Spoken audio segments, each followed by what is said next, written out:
Ahli Parlimen Pasir Mas dikecam, dikatakan derhaka kepada istana dan yang di Pertuan Agong.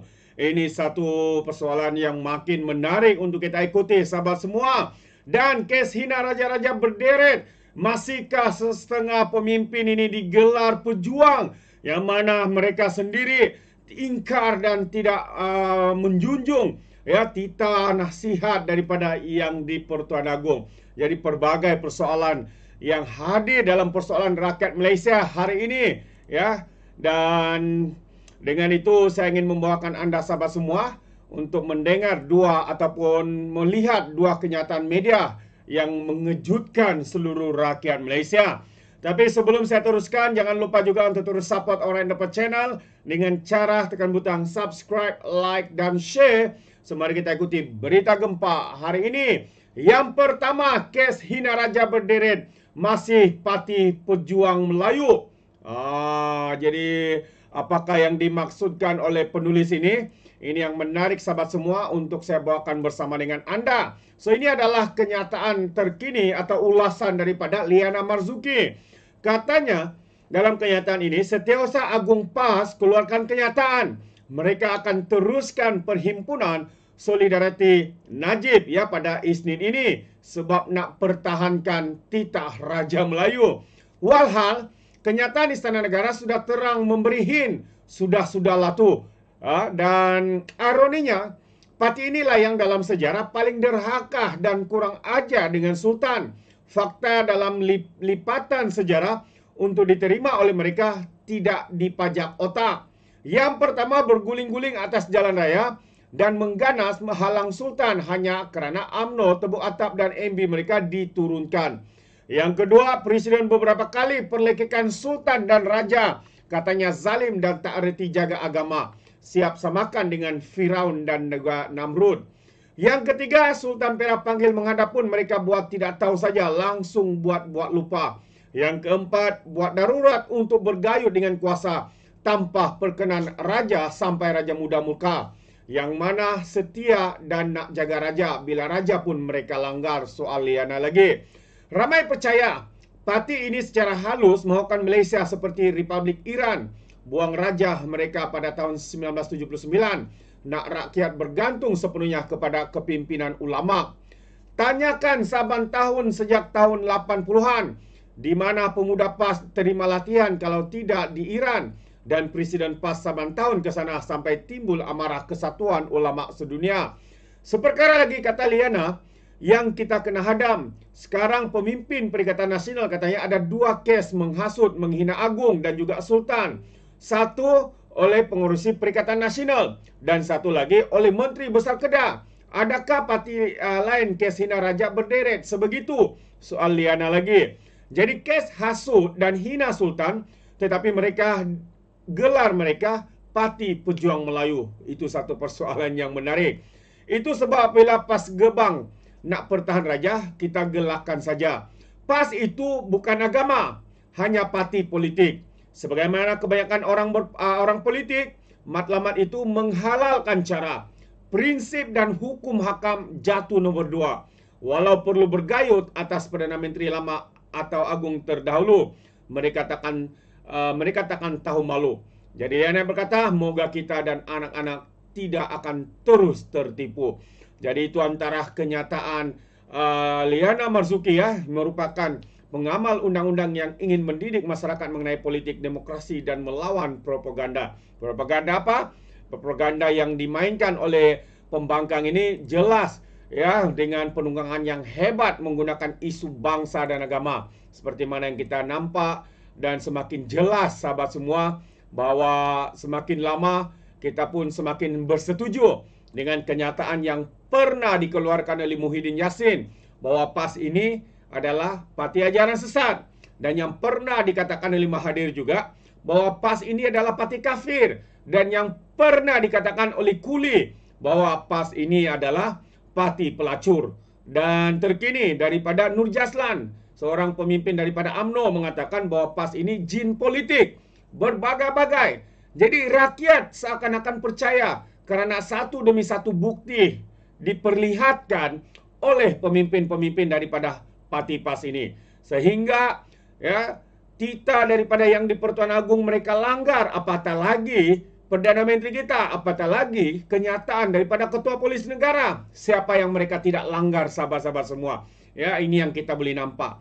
Jadi, sekali lagi, seperti yang saya katakan awalnya, ahli Parlimen Pasir Mas, ya dikatakan derhaka, melata di media sosial, kesal dengan dakwaan beliau, ya menuduh, tidak tahu siapa yang dituduhnya, sebagai biawak. Jadi ini menjadi persoalan rakyat hari ini, yang kencang mengatakan siapakah yang dimaksudkan oleh pemimpin daripada Parti PAS ini, sehingga menggelar UMNO ya sebagai ayam betina, dan siapa pula yang dimaksudkan dengan biawak itu. Ini satu yang mengejutkan kita. Jadi orang ramai menyifatkan ahli Parlimen Pasir Mas Ahmad Fadli Saari yang juga Ketua Penerangan PAS sebagai derhaka kepada yang di Pertuan Agong menjelang Perhimpunan Solidariti Bersama Najib Razak di Putrajaya. Rata-rata kesal dengan tindakan Ahmad Fadli semalam yang tergamak menggunakan kata-kata biawak sebagai perbandingan dalam hantaran yang berbau sindiran. Antara kata-kata yang dikatakan ataupun dipost oleh ahli Parlimen Pasir Mas ini, katanya disangka jantan berkokok nyaring, rupanya ayam betina bertelur sebiji. Ini dikatakan ditujukan kepada Parti UMNO. Dan selain itu sambungannya, disergap biawak di Gadai Reban, kata ahli Parlimen Perikatan Nasional. Jadi soalnya, siapakah yang dimaksudkan biawak oleh ahli Parlimen Pasir Mas ini? Dan ramai yang menganggapan bahwa apa yang dikatakan itu ditujukan kepada yang di Pertuan Agong.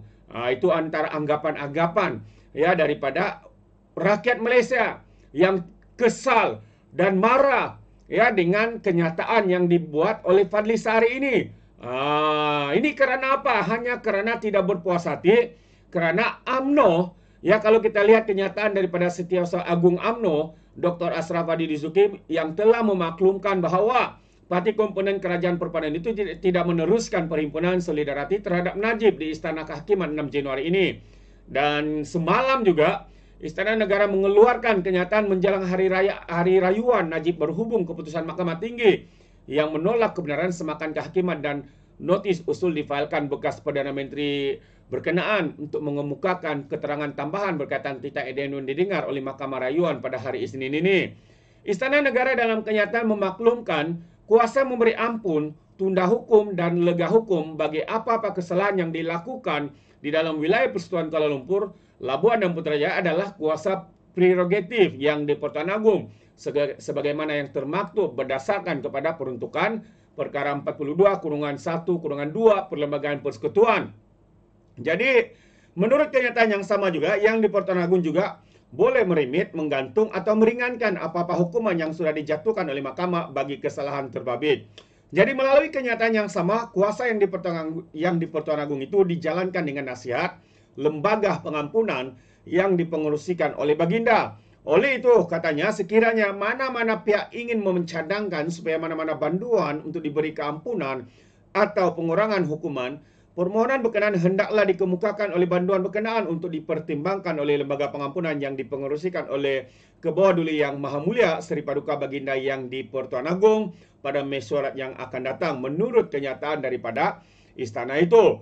Dan kerana titah daripada yang di Pertuan Agong ini, UMNO, Barisan Nasional, pemimpin UMNO telah mengeluarkan kenyataan yang mana mereka tidak akan meneruskan himpunan itu kerana akur dan menjunjung titah daripada yang di Pertuan Agong. Tapi soalnya sahabat semua, hari ini kita mendengar jawapan ya kata-kata sindiran daripada pemimpin-pemimpin PAS kononnya akan meneruskan himpunan itu, seakan-akan mereka hari ini tidak pun mendengar titah nasihat ya untuk menjunjung apa yang dikatakan oleh yang di Pertuan Agong. Mereka mengatakan mereka akan meneruskan, malah ada yang membuat kata-kata penghinaan ya, secara sindiran dan sebagainya, dan membuatkan rakyat hari ini kesal dengan kenyataan daripada pemimpin-pemimpin ini, seperti yang dinyatakan oleh ahli Parlimen Pasir Mas ya Ahmad Fadli Saari, dan juga kenyataan terkini daripada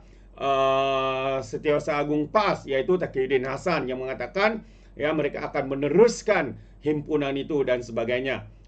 Begitu terdesaknya mereka sahabat semua menunggang isu Najib ini. Mereka seakan-akan menjadi terpaling najib ketimbang ya dengan pemimpin-pemimpin daripada UMNO. Apa tujuan mereka sebenar? Ini yang menarik untuk kita fikirkan. Adakah mereka menganggap bahwa sekarang ini Muhyiddin tidak lagi memberi kesan kepada mereka, dan sekarang ini mereka terpaksa bergantung harap dengan menunggang isu Najib untuk mendapat sokongan. Mungkin juga untuk menarik sokongan daripada ahli-ahli UMNO itu sendiri. Kerana mereka cuba menunjukkan mereka lah yang terpaling hero pejuang kepada Najib, terpaling Najib dan sebagainya. Ini soalannya sahabat semua. Apa motif yang dibuat oleh ahli Parlimen PAS ini? Ya, walaupun mengatakan kononnya mereka memperjuangkan keadilan apa sahabat semua. Ya, yang kita tahu sekarang ini mereka sedang menunggang isu Najib. Kalau kita imbas kemula beberapa tahun yang lalu, ketika Najib dibicarakan berbagai penghinaan yang dibuat oleh pemimpin-pemimpin PAS, ada di antara mereka yang memijak gambar Najib Razak sahabat semua. Ya, ada yang menyatakan Najib ini kleptokrasi, kaki rasuah, sakau dan sebagainya. Tapi kenapa hari ini mereka ke depan? Ya, mereka mengatakan mereka lah berjuang untuk Najib Razak. Wow, ini macam satu permainan politik yang boleh dihidu. Apa motifnya? Apapun sahabat semua, Anda boleh fikirkan sendiri tujuan dan motif yang cuba dilakukan oleh parti PAS ini. Jadi terima kasih. Sampai di sini saja. Sekiranya Anda mau berikan sebarang komen, pandangan berkaitan dengan isu ini, ya, Anda boleh berikan di dalam ruangan komen. Tapi ingat, komen dengan cara berhemat. Jadi izinkan saya untuk mengundurkan diri. Dan seperti biasa, peribahasa mengatakan, tak apapun kangkap, 2 ton keinginan. Dalam bahasa Melanya, tepuk dada, tanya selera.